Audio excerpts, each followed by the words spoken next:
ಕರ್ನಾಟಕದ ಮಹಾಜನತೆಗೆ ನನ್ನ ನಮಸ್ಕಾರಗಳು. ಇಂದಿನ ದಿವಸ ಜಗಜ್ಯೋತಿ ಬಸವೇಶ್ವರವರ ಜನ್ಮ ದಿನಾಚರಣೆಯ ಶುಭಾಶಯಗಳು. ಬಸವಣ್ಣವರವರು ವಿಜಯಪುರ ಜಿಲ್ಲೆಯ ಬಸವನ ಬಾಗೇವಾಡಿಯಲ್ಲಿ ಜನಿಸಿದರು. ಕರ್ನಾಟಕದ ಸಾಮಾಜಿಕ ಮತ್ತು ಧಾರ್ಮಿಕ ಆಂದೋಲನದಲ್ಲಿ ಬಸವೇಶ್ವರವರು ಅತ್ಯಂತ ಕ್ರಾಂತಿಕಾರಿ ಪಾತ್ರವಹಿಸಿದ್ದರು. ಬಸವೇಶ್ವರವರು ಬಾಲ್ಯದಲ್ಲಿ ಉಪನಯನ ಸಂಸ್ಕಾರದ ಬದಲು ಲಿಂಗದೀಕ್ಷೆ ಪಡೆದವರು. ಅವರು ವಿದ್ಯಾಭ್ಯಾಸ ಕೂಡಲ ಸಂಗಮದಲ್ಲಾಯಿತು.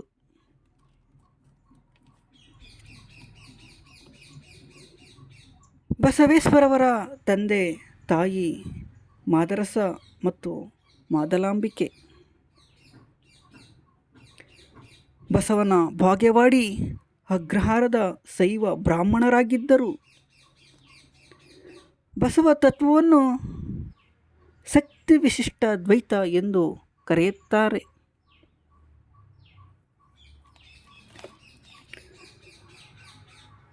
ಬಸವಣ್ಣರವರು ಕಲ್ಯಾಣದಿಂದ ಆಳ್ವಿಕೆ ನಡೆಸುತ್ತಿದ್ದ ಕಲಚೂರಿ ವಂಶದ ಬಿಜ್ಜಳನ ಬಸವೇಶ್ವರರನ್ನು ಭಂಡಾರದ ಅಧಿಕಾರಿಯಾಗಿ ನೇಮಿಸಿದರು. ಕಲ್ಯಾಣದಲ್ಲಿ ಬಸವಣ್ಣರವರು ಕ್ರಾಂತಿಕಾರಿ ಚಿಂತನೆಗಳನ್ನು ಪ್ರಚಾರ ಮಾಡಲಾರಂಭಿಸಿದರು.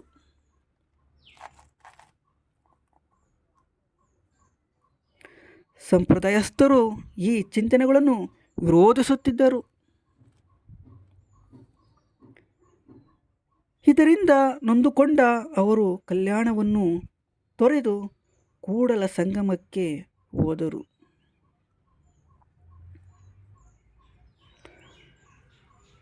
ಅವರು ನಂತರ ಕೂಡಲ ಸಂಗಮದಲ್ಲಿ ಐಕ್ಯರಾದರೆಂದು ನಂಬಲಾಗಿದೆ.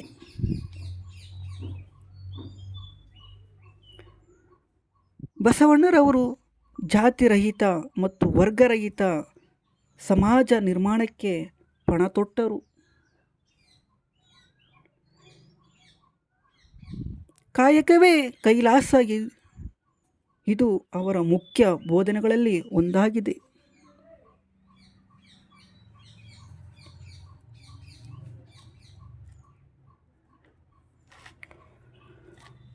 ಬಸವಣ್ಣರವರು ಜಾತೀಯತೆ, ಮೂರ್ತಿ ಪೂಜೆ, ಯಜ್ಞಯಾದಿಗಳನ್ನು ಖಂಡಿಸಿದರು. ದೇಹವೇ ದೇಗುಲ ಎಂದರು.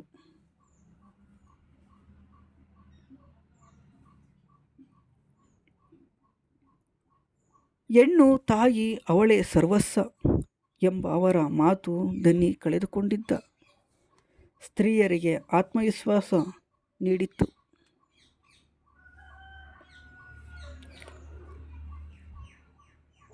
ಅವರು ಬಸವ ಕಲ್ಯಾಣದಲ್ಲಿ ಹನುಮ ಮಂಟಪವನ್ನು ಸ್ಥಾಪಿಸಿದರು. ಇದು ವಚನಕಾರ ವೇದಿಕೆಯಾಗಿತ್ತು ಹಾಗೂ ಮೊದಲ ಸಂಸತ್ ಎಂದು ಕರೆಸಿಕೊಡಲಾಗಿತ್ತು.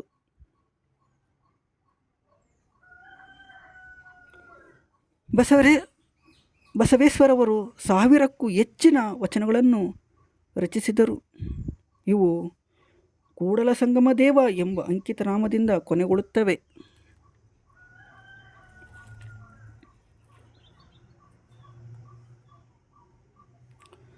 ವಚನ ಸಾಹಿತ್ಯ. ವಚನ ಒಂದು ವಿಶಿಷ್ಟ ಸಾಹಿತ್ಯ ಪ್ರಕಾರವಾಗಿದೆ.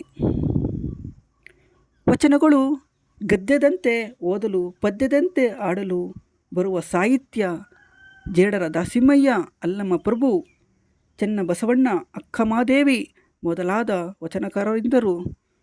ಅವರು ಎಲ್ಲ ಜಾತಿ ವರ್ಗಗಳಿಗೆ ಸೇರಿದವರಾಗಿದ್ದರು.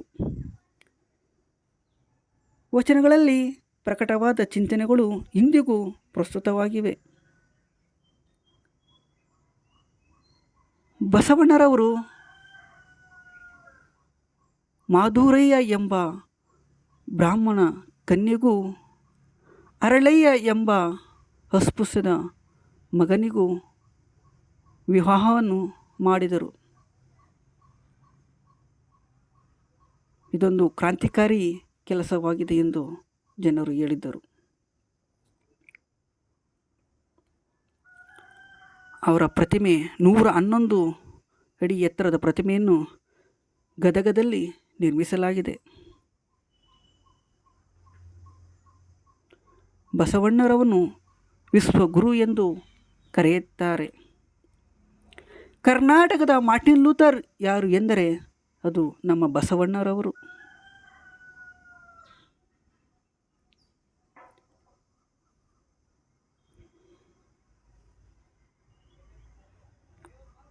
ಬಸವಣ್ಣವರು ಹೇಳುವಂತೆ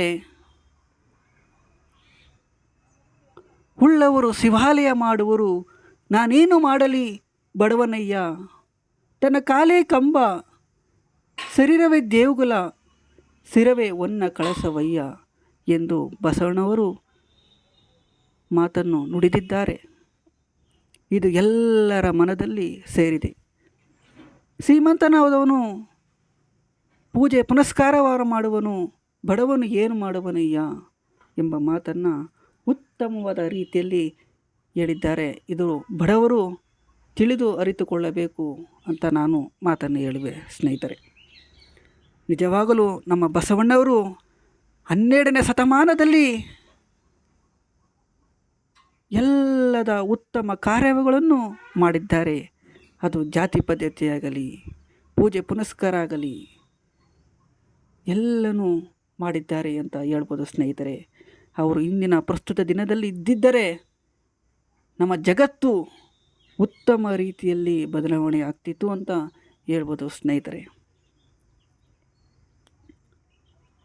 ಬಸವಣ್ಣವರು ಉತ್ತಮವಾದ ಕಾರ್ಯಗಳನ್ನು ಮಾಡಿ ಅಭಿವೃದ್ಧಿಯನ್ನು ಪಡಿಸಿದ್ದಾರೆ 12ನೇ ಶತಮಾನದಲ್ಲಿ ಅಂತ ಹೇಳ್ಬೋದು ಸ್ನೇಹಿತರೆ. ಬಸವಣ್ಣವರ ಮಾತುಗಳನ್ನು ಅರಿಯಿರಿ, ಬಸವಣ್ಣರವರ ವಚನಗಳನ್ನು ಓದಿ ಮಕ್ಕಳು. ಬಸವಣ್ಣವರು ಹಾಕಿಕೊಟ್ಟ ಮಾರ್ಗದಲ್ಲಿ ನಡೆಯಿರಿ ಅಂತ ಈ ಸಂದರ್ಭದಲ್ಲಿ ನಾನು ಹೇಳಲು ಇಚ್ಛೆಪಡುತ್ತೇನೆ ಸ್ನೇಹಿತರೆ. ನನ್ನ ಯೂಟ್ಯೂಬ್ ಚಾನಲ್ ಆದ ಶಿವರಾಜ್ ML ಸಬ್ಸ್ಕ್ರೈಬ್ ಮಾಡಿ ಅಂತ ಹೇಳುತ್ತಾ, ಹೀಗೆ ಮುಂದಿನ ದಿನದಲ್ಲಿ ಬರುವಂಥ ಎಲ್ಲ ಮಾಹಿತಿಯನ್ನು ಇದೇ ರೀತಿ ಅಪ್ಡೇಟ್ ಮಾಡುವೆ ಅಂತ ಹೇಳುತ್ತೇನೆ ಸ್ನೇಹಿತರೆ.